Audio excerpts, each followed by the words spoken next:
And I'd like to ask Mr. Commisso to lead us in the Pledge of Allegiance. The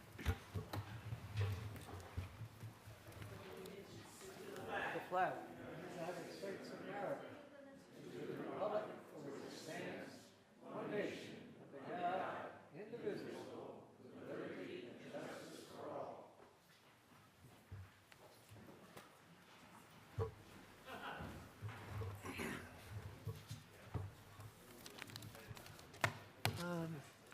Mr. Clerk, please call the roll. Certain. Beston, Bullock, Bergdorf, Chapman, Clay, Cabisso, Kraus, Cunningham, Dawson, Demolowitz, Drake, Ethier, Feeney, Fine, no Sand, Grimm, Higgins, no Higgins, Hogan, Andrew Joyce, Here. Raymond Joyce, the Cactus, no the Cactus, Lockhart, Moriello, Mayo, Mr. Mayo, McKnight, McLean Lane, Mendick, Mr. Mendick, Miller, Paul Miller, O'Brien, Plotsky, Reinhardt, Simpson, Mr. Simpson, Smith, Stevens, Touche, Tunney, Ward, Willingham. I'd like to make note that there is no previous business, so we can move right into current business. But before we do so, I'd like to recognize Ms. Cunningham. 30 and 7.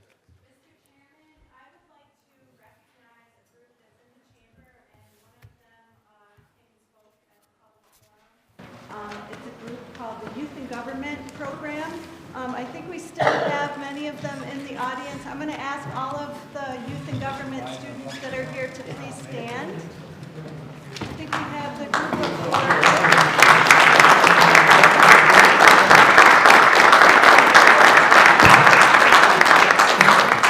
Chair will just indulge me for just a moment to tell you a little bit about this tremendous group of students. They are a group of students that work through a program through the YMCA that focuses on educating students who are interested in public policy. And this group of students, led by their leader, Bonnie Baker, who is a local attorney, work on developing different legislative ideas that they dream up. You heard one of our students, Bridget Connolly, come up and talk about a bill that focuses on a ban plastic bags and a fee structure that I am actually working on, and had the privilege of working with the students who gave me a lot of different ideas of how to construct that piece of legislation.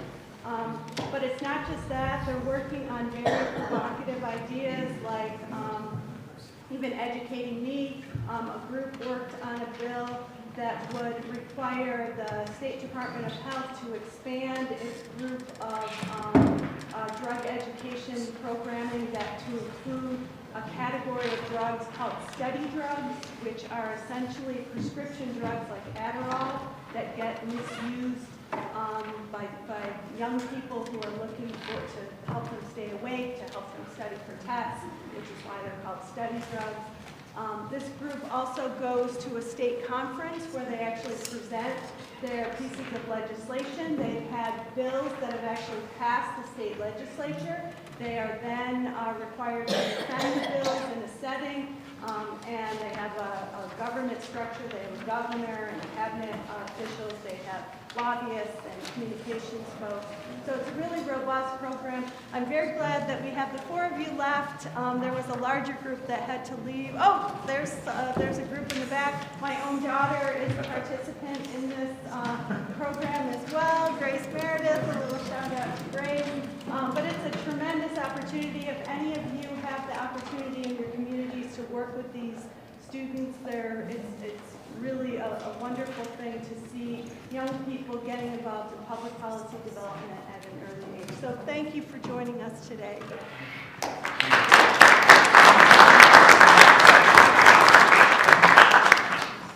Mr. Joyce, did you have a comment to make before we handle the resolution question? No. Sure. Mr. Ethier, Mr. Ward. Thank you, Mr. Chairman. I'd like to actually rise for the purpose of making a motion to invoke Rule 11 for the sole purpose of introducing Resolutions 8 and 9, and also Rule 38, so that we can take those two resolutions out of order and fill the legislative seats that are now vacant, so that they can sit in on the meeting and vote for their respective districts. Second. All those in, on the Rule 38, do I have a second? Mr. Malowitz, all those in favor? Aye. Opposed? Hearing none, the motion to invoke Rule 38 is unanimous.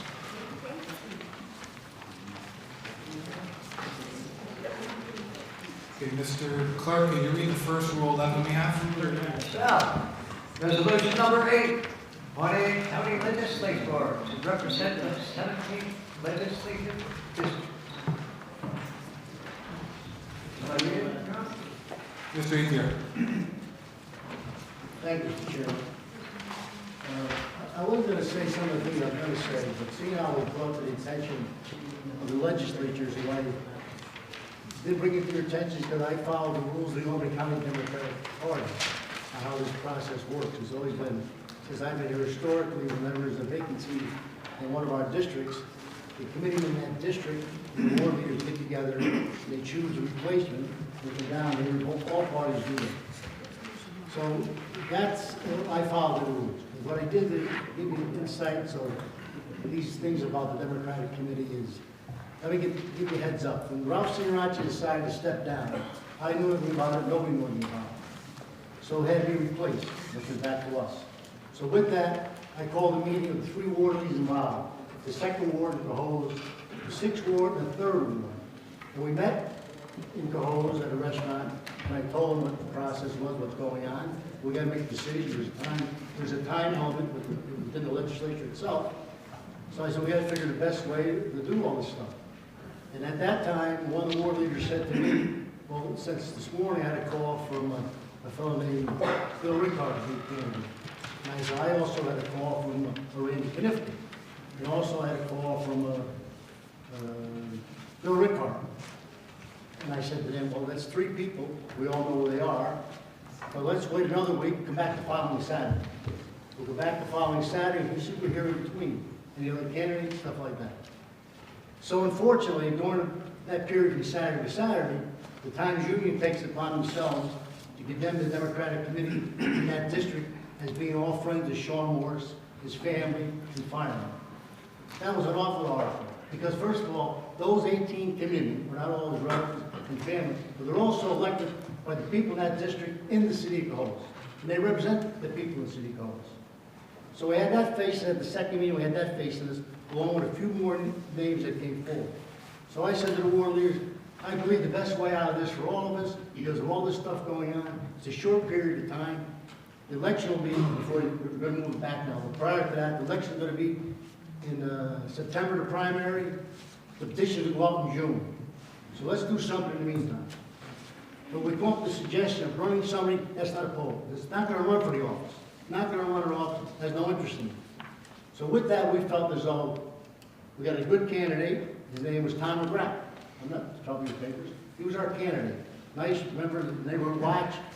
A good citizen in the community. Cohoes, well-respected engineer, well-respected man, nice family. So we said, he doesn't run, so we got a perfect solution. And the 3 candidates that came forward, when the time comes, they'll all be starting off with even space. That would be Knifton, Rickard, and who's that? I forgot, John Frenier. So with that, they said, it's great, let's do that. So we did that. We went to the papers, everybody knows is happy, everybody's happy about the whole situation. And then, I want to be as nice as I can about this. An awful nasty email from one of these people running for this office decided to send to our chairman. And in that email, he implied that Mr. Frenier, Mr. McGrath, I guess I'm so offended about what he did, it's unbelievable. It takes it out of the politics for me. But anyway, when he went to send an email about Mr. McGrath being a racist against Muslims, Where that came from, I don't know. Along with that email, he attached some emails that Mr. McGrath is supposed to send among his friends about, I think he meant it was probably a joke between blacks and Muslims talking about race. I don't even want to get into it. So avoiding all that, and my leadership, Mr. Feeney said that Gil may be a tough sell because this racism thing, it may not be true, but we ain't got time. What are we going to do? So I decided, well, I got a hold of Mr. McGrath, one of the nicest men in our community, far from being a racist, his family, anybody else. I told him the situation. He says, Gil, I don't want to get involved in that controversy. I was just doing a favor for all of us involved. And I said, you did cover the district in the interim before we put somebody there. And then when time comes, which is a few months away, we have our election. So with that, he backed off. And I said, I fight your name, what are we not a fight? He said, no, I don't want my family to get involved in that petty and political nonsense. So with that, I called the ward leaders and told them the situation. We got time now. This is happening on Wednesday. We got a caucus meeting Thursday night. So I called the ward leaders, tell them what happened. They knew about the emails. Things fly fast. And then I said to the ward leaders, we got to do something fast. What are we going to do? They said, well, we'll just vote on the ones that we know that want to run for it. And that was Connecticut, Rick Hart, and Frankie. So I said, okay, when I got 3 or 4 more hours, I can come to my caucus and present a name. So the ward leader called the committee people involved. I called some of them. We said to them point blank, you've got a choice of voting for John Frazier, Bill Rickard, or Randy Connecticut. Now mind you now, telling my committee this, we're not telling them strangers. Because first of all, Randy Connecticut and Bill Rickard have had Democratic endorsements in the past. Randy's a constable now, and Rickard was a constable before. Both endorsed by this Democratic committee. So that being said, they polled the 18, I think we got a hold maybe 15. But anyway, the final analysis was the vote was no votes for Connecticut, no votes for Rickard, and 1 abstention. The rest went for John Frazier. So with that, I'm submitting John Frazier's name. I felt that we followed procedure. I'm asking your support for it. Any other than that, Cohoes politics has nothing to do with what we do here. And there is a point about when we do the selection. Maybe the process should be put in front of all of us. And then when somebody steps down, all of us can decide what goes on in our community. You know, we all can decide what goes on in Gilligan or Colony. No, never mind. All you guys decide what goes on in Cohoes, and I'll decide what goes on in Watervliet. This is all about something like that. The best system is what we got now. The Albany County Democratic Committee has a recommendation. That's what we follow. I'm sure Republicans do the same thing. I'm sure they do. But with that, I want to get that out there, everybody. And Ray, I didn't mean to say something that I hope I didn't offend you, because I didn't want you to start questioning that before I spoke. That's it. That's it. That's it. So I ask for your support for John Frazier. I'd like to hopefully have all the discussion in the world on this, but I'd like to handle the Rule 11 and Intro Resolution 8 up for discussion, so we can handle the Rule 11 first, and then we'll open the floor to more discussion. So on the Rule 11, all those in favor? Aye. Opposed? Unanimous. Thank you. Now it's on the agenda. Mr. Demolitz. Thank you, Mr. Chairman. I'll rise in support for Mr. Ferrer. You know, 29 years ago, I was in the same position. My committee met. I had a person like Sherry, great guy, ran against me for my seat. And my committee picked me. And the rest is history. The House Committee picked Mr. Frazier. I support him 100% because that's our process. You know, we still have a Democratic committee in this city, or this county, despite what some may think it is going. We're going to move forward with supporting Mr. Frazier with Democratic votes. He's our Democratic candidate from Cohoes. I hope every Democrat in this body supports him because that's our process as Democrats. He's the pick of the Democratic Party committee in the city of Cohoes and in that district. I support him wholeheartedly because I believe in the committee system. I believe in the people in Cohoes of the Democratic Party who picked him. And instantly, they had a choice to vote for him. As Gail said, they who knew who the candidate was. Randy, you know, he had a choice. They had a choice to vote for him. They chose not to. And by the way, it's not June, Gail. It's going to be February 26th when the silly season starts. So, thank you, Mr. Chairman. Mr. Moriello. Mr. Chairman, I'd like to rise for Resolution 8. What I'd like to do is make a motion to strike John Fariner and replace him with Cassandra Horn, also striking his address at 124 Continental Avenue, replacing it with 34 Troll Street. We're going to press the roll call vote.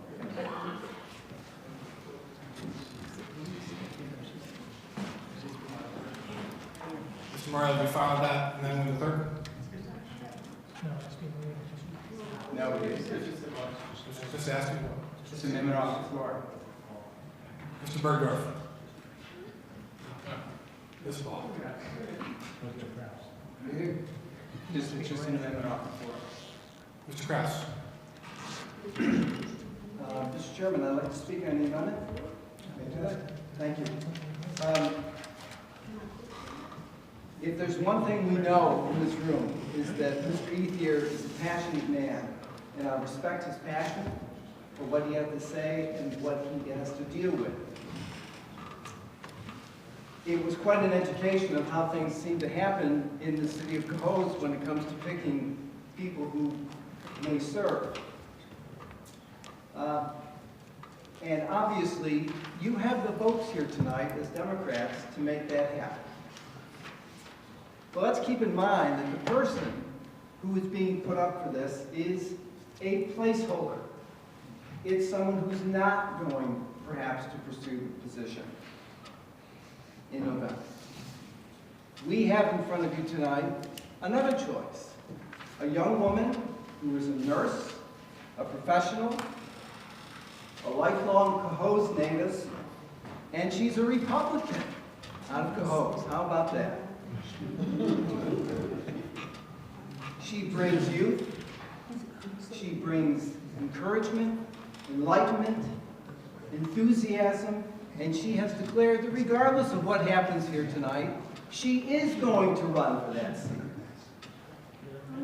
So I would ask all of you here tonight, what do you have to lose by giving her this seat for a year? What do you get? You get someone who's actually going to work the district. Not a placeholder. Someone who's actually going to take an interest in it. Will it impact the majority here in this body? No, one more Republican isn't going to take the control of the House here.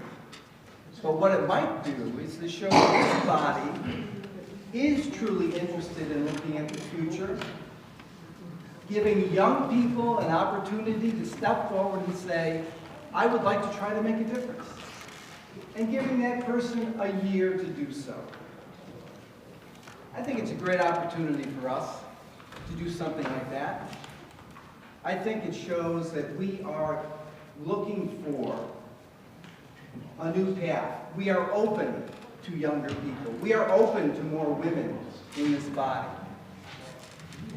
And it's really at no cost here, especially for the Democrats. And again, I respect Mr. Ethier. I know he's passionate about this. Mr. D'Amato, what's your comments? But maybe it would be an opportunity for us to take a little bit of leap of faith here. And again, there's nothing to lose.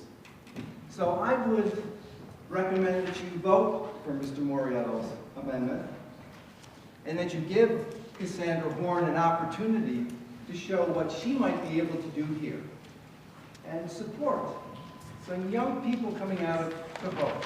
It doesn't matter that she's a Republican or a Democrat, not really, but she has stepped forward here. And I find that very encouraging. Thank you, Mr. President. Mr. Kraus, is that a second on the amendment? Yes, it is.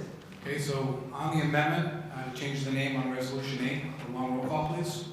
Sure. Let's get through the...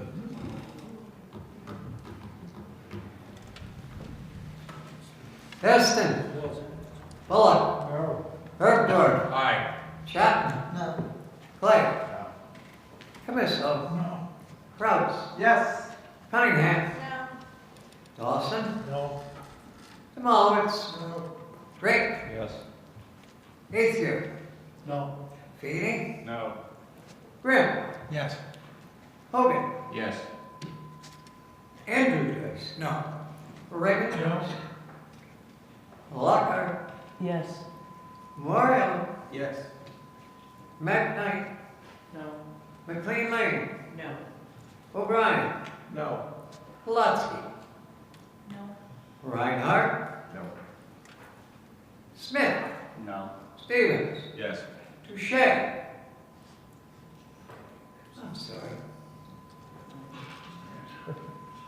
Honey, Yes. Ward, No. Willingham. Miss Hope, no, I'm sorry. Thank you.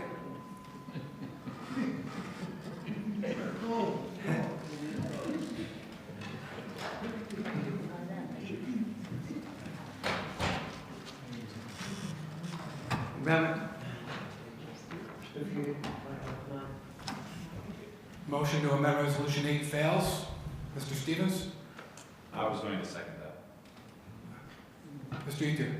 Yes, I just want to clarify, if maybe I misspoke. Mr. Frazier has all intentions of running. The thing I tried to avoid to begin with was have an even playing field for Rick Hart and Knifka. By not putting Frazier there, an even playing field, they all can run together. Now they all got a chance. The Republican young lady is a good coach. I know her family, they're nice people. Now the bottom line is what counts. The people in Cohoes will decide who comes there, not us. Mr. Demolowitz? I'll be real brief. Mr. Kraus said that really wouldn't matter. Well, you know, it would matter for Democrats and Cahoes, because they want a Democrat. So, thank you. Long roll call on the Rule 11, Mr. please. Chair, what was the vote on the amendment? What was the vote? 21 to 9. 21 to 9?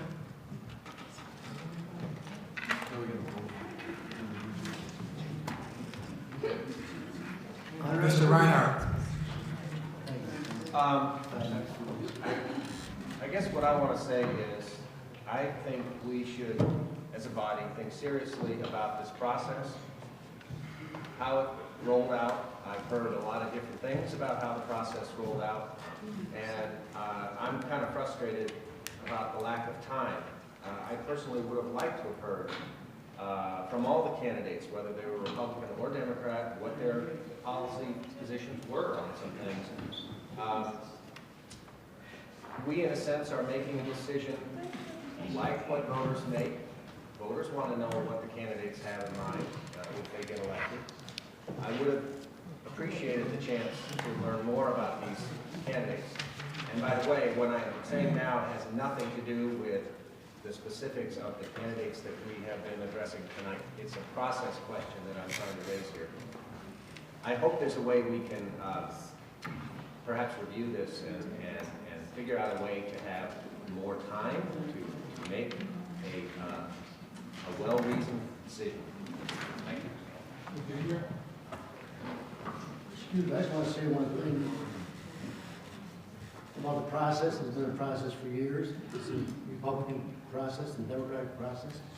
But the big thing is,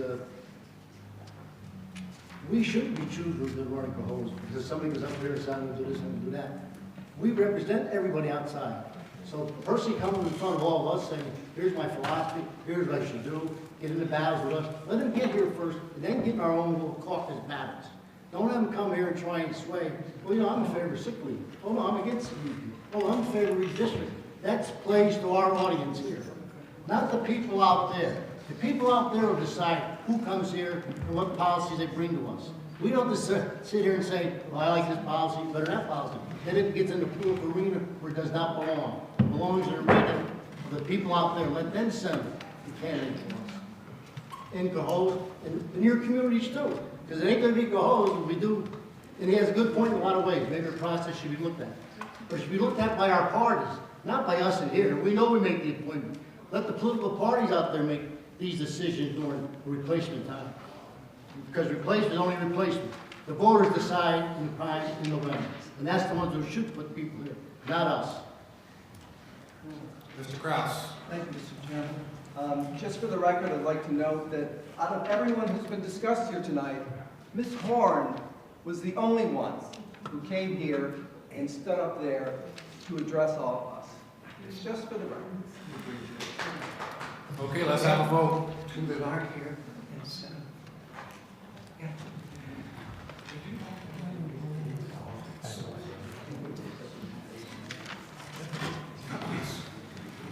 Clerk, please read resolution number 8.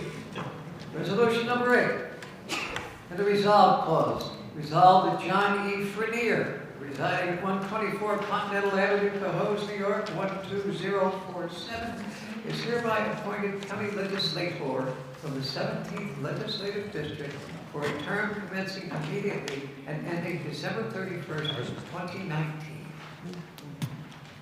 Long roll call, please. Beston. Yes. Bullock. Burgdorf. No. Chapman. Clay. Yes. Camisto. Yes. Kraus. No. Cunningham. Yes. Dawson. No. Demolowitz. Yes.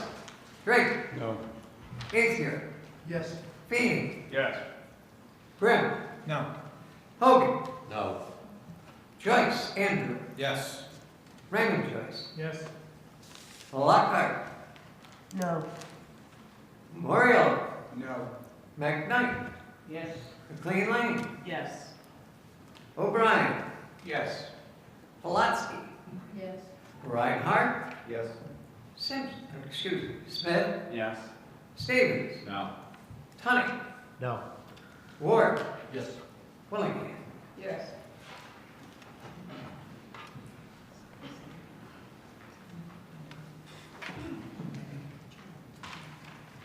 Looks like 19 to 10. Resolution passes. Congratulations, Mr. Freeman.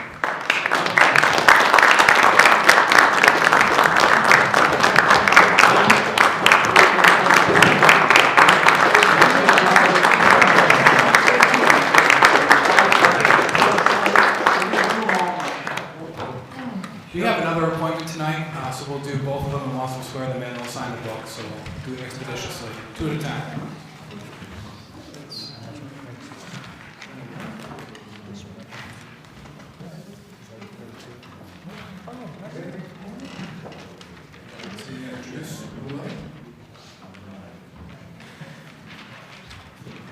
Mr. Feeney. Yes, I'd like to introduce Rule 11 for the appointment of a county legislator to represent the 30th Legislative District.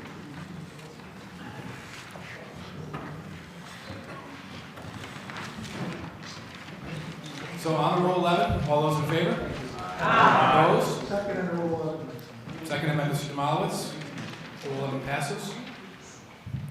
Mr. Clerk, read the resolution, please. Resolution number 9, appointing a county legislator to represent the 30th Legislative District in the first resolve clause that Charles E. Cal Jr., residing at 304 Torquay Boulevard, Albany, New York, 12203, is hereby appointed county legislator from the 30th Legislative District for a term commencing immediately and ending December 31, 2019. Anyone going to speak on Mr. Cal? There's been a lot of discussion on the last one. Live? I'd like to say, Mr. Chairman. Okay, first we'll do Mr. Knight. Oh, excuse me, sir. But we are so familiar with this name, Charles Cahill. I just had to speak back in time a little bit to a man named Charles Cahill Sr., who served in this beautiful body with us. And his son is quite a distinguished person. He's retiring. I think he's going to be excellent to serve to represent that district out there in Gilbert. So I would like to second the nomination and say, let's get him in. Thank you, sir. Mr. Clerk. Mr. Cal's father was the chairman when I was elected 50 years ago. Charles E. Cal Jr. Congratulations. And I hate to say it, when I came here in '79, he was the chief. I don't want to admit it. Indulge me for a moment. Mr. Cal, it's good to have you here. I appreciate you willing to serve as yourself, Mr. Frenier. Mr. Cal, I understand you've had a very rough year. Loss of your wife, loss of your granddaughter. I think what you'll find here is that we're sometimes one big happy family. And we do cover tough subjects here, but we do lean on each other. So I hope this work is sustaining for you and a bit of a distraction. I hope you come to like it. So it's good good to have you here and welcome. So on the Rule 11, long roll call, please. Rule 11. Best. Excuse me, one moment. On the resolution number 9, long roll call, Thank you. please. Beston on the resolution. Bullock. Yes. Bergdorf. Yes. Chapman. Clay. Yes. Camiston. Kraus. Yes. Cunningham. Dawson. Yes. Tomallowitz. Yes. Drake. Yes. Gaither. Yes. Feeney. Yes. Grimm. Yes. Hogan. Yes. Joyce. Yes. Joyce Frank. Yes. Lockhart. Yes. Moriello. Yes. McKnight. Yes. Clean Lanes. Yes. O'Brien. Yes. Pulaski. Reinhardt. Yes. Smith. Yes. Stevens. Yes. Touche. Excuse me. Money. Yes. Ward. Willingham. Yes. Unanimous. Congratulations, Mr. Cox.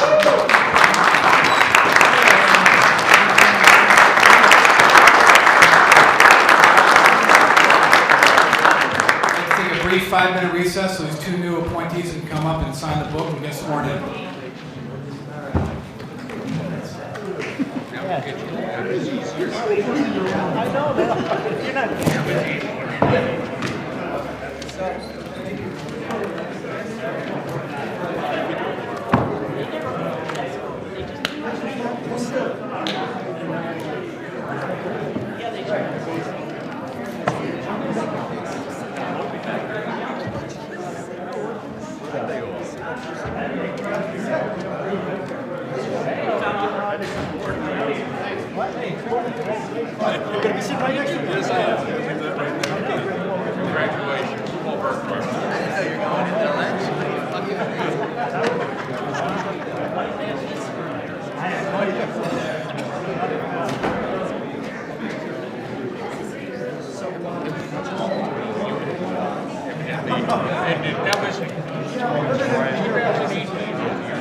It's interesting. It remains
So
Clerk, please read resolution number 1, please.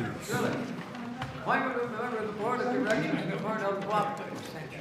All those in favor? Aye. Opposed? Resolution number 1 passes. Congratulations, Mr. Smith. Resolution number 2, please. Appointment of Director of the Albany County Business Development Corporation. All those in favor? Aye. Opposed? Resolution 2 passes. Resolution number 3, please. Amending Resolution 589, 2018, authorizing distribution of mortgage taxes for the period April 1, 18 through September 30th, 18.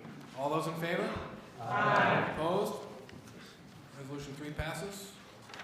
I do have an amendment for item number 4. The amendment is on your desk. It simply corrects one sentence in the rules that misidentified the name change with regard to the Committee on Conservation, Sustainability, and Green Initiatives. On the amendment, all those in favor? Aye. Those opposed? Amendment passes. So, on resolution number 4, all those in favor? Aye. Opposed? Resolution number 4 passes. Resolution number 5, please. Changing the name of Special Committee for Travel, Tourism, Commerce, Business, Industry, and Economic Development of the Special Committee to Economic Development. All those in favor? Aye. Opposed? Resolution 5 passes. Resolution number 6, please. Appointment of a member of the Albany County Investment Board. All those in favor? Aye. Opposed? Resolution 6 passes. Resolution number 7, please. Public hearing on proposed local law and for 2018. All those in favor? Aye. Opposed? Resolution 7 passes. Local law number A for 2019. Local law A, 2019, a local law to establish the Albany County Fair Hotel Consumer Practices Law. Please send that to the Law Committee. Do I have a motion to adjourn? Motion, second. All those in favor? Opposed? Thank you, folks. We'll see you at Martell's. Smoother when you're here, Charlie.